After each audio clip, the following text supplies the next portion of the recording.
Presidents rarely endorse in their own party's presidential primaries, but it can feel a little different when one candidate was that president's running mate.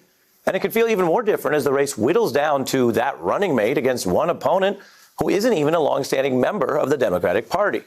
Now, Obama did a famously high-powered joint interview with Hillary Clinton in her pre-primary period. Her allies invoked it as kind of a tacit sign of support. The White House at the time played that down. But the practiced neutrality of President Obama is very noticeable right now. We're hearing from Biden fans who would love Obama to just jump in and say something great about Biden right now in public, even if he doesn't formally endorse.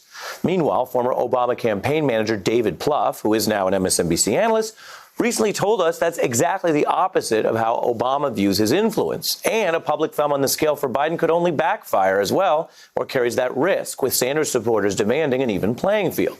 Now, that is the context for a new Sanders campaign strategy, unveiling this ad featuring Obama and Sanders together, which raises questions about which candidates get to invoke Obama's legacy, which Rachel actually raised in her interview last night. You have a new ad out today featuring President Obama praising you in the past. Is President Obama part of the Democratic establishment that you say you're running and against? I want to say something about Barack Obama. I'm not going to tell you he's my best friend, but I talk to him every now and then. And I have a lot of respect for him.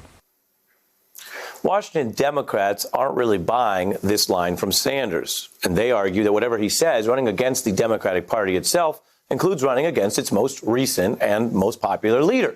Sanders also, though, did something else interesting here. He revealed a conversation he had with the former president. He said, you know what, Bernie, I'm not going to get involved. All right. And he kept his word. You may have seen just the other day, he said, I think Biden had reached out to him and wanted his support. He said, no, I think I will be more effective in supporting the eventual winner, not getting involved early on. I know that there's an enormous pressure on him to support Biden. And the fact that he's not doing that makes me respect him even more. Not getting involved early on. It appears Obama wasn't involved early on, not publicly. But we want to show you lately there are some clues Obama is getting more involved than may meet the eye, authorizing allies to support Biden through hidden handwork, noting to some that he sees Biden as the candidate to back through intermediaries.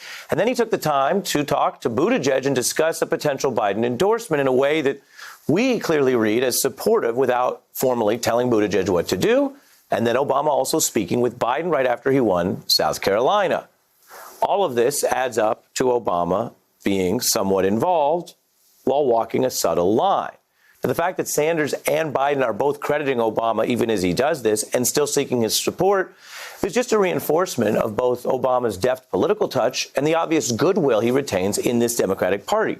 That's not automatic. George W. Bush, for example, found himself blasted in the Republican primaries of 2016. And Obama knows, we all know, we've seen it, that in some ways the base has moved to the left of him on issues, some issues anyway. But is this the approach right now? Or in a two-person race, with this party's most consequential battle against Donald Trump ahead, is it time for Obama to make his views more publicly clear? We take that question right now to New York Times contributing writer Stephen Phillips, who founded Democracy in Color, which works on race and politics. Welcome to The Beat, and what do you think? Yeah, no, I don't think that he should be putting his thumb on the scale, and I don't think it would be effective. That he's the leader of the party, he's the most, influential, Democrat, if not one of the influential people in the country. And his role is going to be to unify the entire party and really the entire part of the country that wants to have a different president and get back on track. And so for him to come in too soon, I think would blunt his ultimate influence. And I think that would not be a wise tactical move. And so you're speaking to sort of how he does it, because everyone understands Sanders alluded to the fact that he's known to prefer the person he appointed as vice president over someone who hasn't been in the party. Here's that Sanders ad that's getting so much attention. Take a look. Bernie is somebody who has the virtue of saying exactly what he believes, great authenticity. They want somebody who's going to fight for them, and they will find it in Bernie. That's right, feel the burn.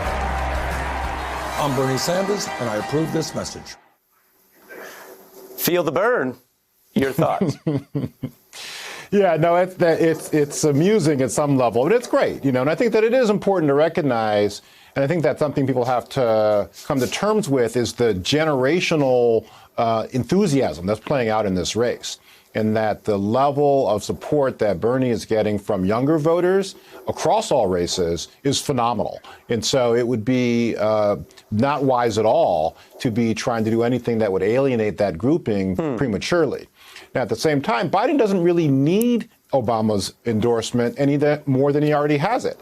That he was the vice president to the first black president of this country. That fact sent a very strong message to the voters in South Carolina and all the African-American voters across the South who have voted, who have now put Biden in first place. He doesn't need much more from Obama to really be able to move this thing forward for him. Yeah, when you put it like that, which is interesting because you just put it if in a way more bluntly than Joe Biden has. You're saying an endorsement is a one appearance, a daytime event. The ultimate longer endorsement was putting you a heartbeat from the presidency. Barack Obama also knows how to roast, something people may have forgotten. I don't know if you've seen him when he does his jokes. A lot of them work. Here he was having fun with Bernie Sanders at a comedy appearance in Washington. Take a look. I am hurt, though, Bernie, that you've been distancing yourself a little from me. I mean, that's just not something that you do to your comrade.